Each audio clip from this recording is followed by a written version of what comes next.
Hello বন্ধুরা, তোমরা সবাই কেমন আছো? আশা করি ভালো আছো। আমিও খুব ভালো আছি। আন্দামান ব্লগে তোমাদের স্বাগত জানাই। আর কে কে আমার চ্যানেলটা এখনও সাবস্ক্রাইব করনি, আমার চ্যানেলটাকে সাবস্ক্রাইব করে দিও। আর আজকে একটা নতুন ব্লগ নিয়ে তোমাদের সামনে এই যে চলে এসেছি। তা আজকে কচু লাগানো হয়েছে কালকে, তা তোমাদের দেখাতে পারিনি। তা কেমনভাবে কচুটা লাগানো হয়েছে, তা এটা বাইরের দিকে লাগিয়েছি আমরা ঘেরার। তা তোমাদের আজকে দেখাবো, চলো। রাঁচি কচু লাগানো হয়েছে আর মুখী কচু লাগানো হয়েছে, যেটা খাওয়া হয়, এটা গলা ধরে না সেটা। তা চলো দেখতে থাকো ভিডিওটা।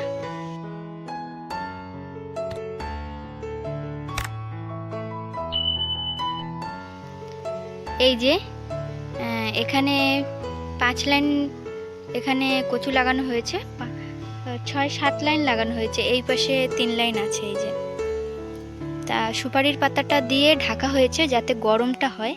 তা তোমাদের দেখাই কচুটা কেমনভাবে লাগানো হয়েছে।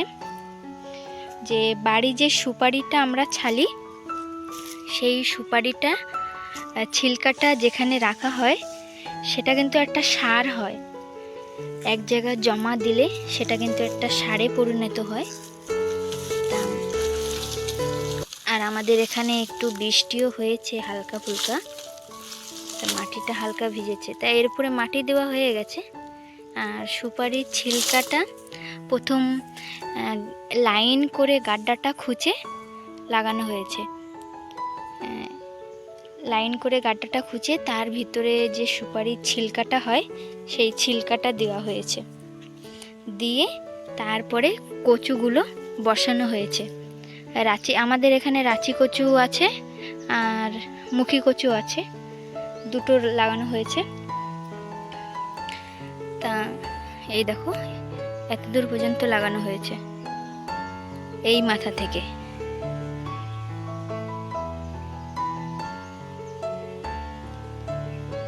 তা সুপারির ছিলকাটা দিয়ে তারপরে কচুগুলো বসিয়ে তারপরে মাটিটা দিয়ে হালকা উপরে মাটি দিয়ে ঢেকে দেওয়া হয়েছে, তারপরে এই সুপারির পাতাটা দেওয়া হয়েছে।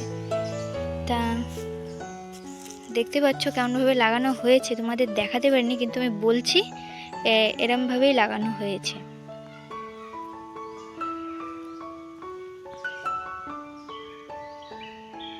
এই দেখো লাগানো হয়েছে কেমনভাবে, এই যে সুপারির পাতাটা দিয়ে ঢাকা হয়েছে। আর কালকেরে লাগিয়েছে, তো তোমাদের দেখাতে পারিনি, আমার মনেই ছিল না। তা আজকে তোমাদের সাথে একটু শেয়ার করি তাই ভাবলাম। তা এই যে দেখতে পাচ্ছ পাতা দিয়ে ঢাকা রয়েছে, এটা গরমের ভাপ দেওয়া হয়েছে, গরম হবে পাতাটা। আর আমাদের এখানে একটু বৃষ্টিও হয়েছে আর এখন মেঘলা করে রয়েছে। তা আমরা এখন একটু কাজও করছি, তা ভাবলাম তোমাদের সাথে একটু শেয়ার করি, তা ওর জন্য শেয়ার করছি।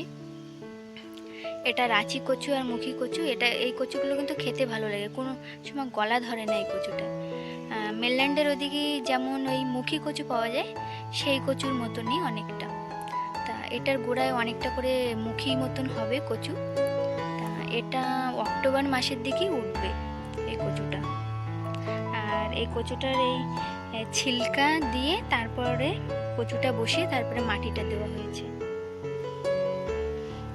তো তোমাদের দেখাই, তোমাদের তো কালকে দেখাতে পারলাম না, তো একটু শেয়ার করলাম কেমনভাবে লাগানো হয়েছে, তা বলে শেয়ার করলাম, বললাম কেমনভাবে কোন কোন জায়গায় কেমনভাবে কচু লাগানো হয় সবাই কিন্তু কমেন্টে বলো। আর আমাদের এখানে আমরা এইভাবেই লাগিয়েছি। আর কোন কোন জায়গায় কেমন লাগায় সেটা তো জানি না। আর সুপারির ছিলকাটা দেওয়া হয়েছে, তার মানে হলো সুপারির ছিলকাটা অনেক সার, আর সেটা পচে গেছে, ওর জন্য সার হয়ে গেছে, ধুলো পাউডারের মতন হয়ে গেছে, সেটা দিয়ে তারপরে কচুটা বসানো হয়েছে।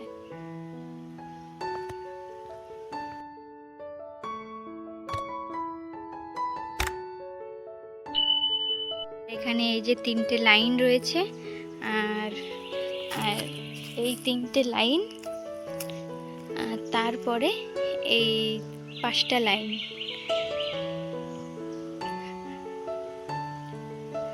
এই কয়টা লাইনই লাগানো হয়েছে। কচু বেশি ছিল না, এই কয়টাই লাগানো হয়েছে। আর এই কচুটা আমার বাবার বাড়ির দিকেও লাগানো হয়, প্রত্যেক বছর লাগানো হয়, আমার বাবা লাগায়। তা আমাদের বলছিল তোরাও লাগা এই কচুটা, তা আমরাও এবার লাগিয়েছি কচুটা। তা তোমাদের সাথে একটু শেয়ার করলাম। এই যেমন আদা লাগানো হয় তেমনভাবে এই যে কচুটা কিন্তু এই যে আমরা সুপারির পাতাটা দিয়ে এই যে ঢেকে দিয়েছি। গরমের ভাপ এটা, আর একটু বৃষ্টি পড়েছে, একটু গরম গরম হবে, মাটির গরম উঠবে, আর কচুটা আস্তে আস্তে মুখ একদম ঠেলে উঠবে। আর এক মাস টাসের ভিতরে বেরিয়ে যাবে কচুর মুখ। আর এই কচুটা অক্টোবর মাসের দিকে উঠাতে হবে। আর একটু বড় হলে গাছের গোড়ায় আবার মাটিও দিতে হবে।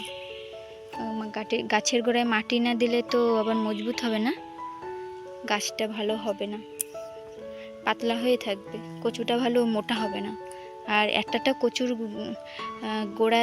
গোড়ায় অনেকটা করে মুখি হয়, এই মুখিগুলো বাজারে বিক্রি হয়। তা আমরা লাগিয়েছি যেটুক হবে, বাড়ি খাওয়াও হবে আর বিক্রি করা হবে, ওর জন্য লাগানো হয়েছে। আর এখন একটু সবজি টবজি করছি, ওর জন্য সব কিছু লাগিয়ে দেখছি কেমন হয়। তা তোমাদের সাথে একটু শেয়ারও করি, সবাই কমেন্টে বলবা কেমন, আমরা দুজন মিলেই করছি। আর কালকে এই কচুটা লাগিয়েছি, একটা কাকু এসেছিল, দুজন মিলে, আমার হাজব্যান্ড আর কাকুটা মিলেই লাগিয়েছে, আর আরও কিছু কাজ করেছে। তা আজকের ওয়েদারটা দেখো কেমন মেঘলা হয়ে আছে, কিন্তু এই যে মেঘ করেছে। তা সকালের দিকে একটু বৃষ্টি হয়েছে, ভোরের দিকে হয়েছে, একটু রাত্রিও হয়েছে। এখন বৃষ্টিটা একটু কেবল পড়েছে, আর কয়েকদিন গেলেই পুরো বৃষ্টি শুরু হয়ে যাবে। তাই দেখো, তার মধ্যে আমাদের গুছিয়ে নিতে হবে সব কিছু লাগিয়ে। সব কিছু আমাদের চারা লাগানো হয়ে গেছে, মানে চারা দেওয়া হয়ে গেছে, কিন্তু এখনো লাগানো হয়নি। ভালো বৃষ্টিটা না পড়লে মাটিতে চারাটা ধরবে কী করে, ওর জন্য তা কিছু কিছু আমরা লাগিয়ে দেব, তা তোমাদের সাথে শেয়ারও করব সেটা। তা কেমন লেগেছে কচুটা সবাই বলো। তা আজকে তোমাদের দেখালাম কচু কেমনভাবে লাগানো হয়েছে বললাম। তা সবাই কিন্তু কমেন্টে বললো কোন কোন জায়গা কেমনভাবে লাগানো হয়। আর আমাদের এখানে এরকমভাবেই আমরা লাগিয়েছি। আর ভিডিওটা বেশি বড় করছি না, যদি তোমাদের ভালো লেগে থাকে লাইক, শেয়ার, কমেন্ট এবং সাবস্ক্রাইব করে দেবেন। দেখা হচ্ছে নেক্সট ভিডিওতে।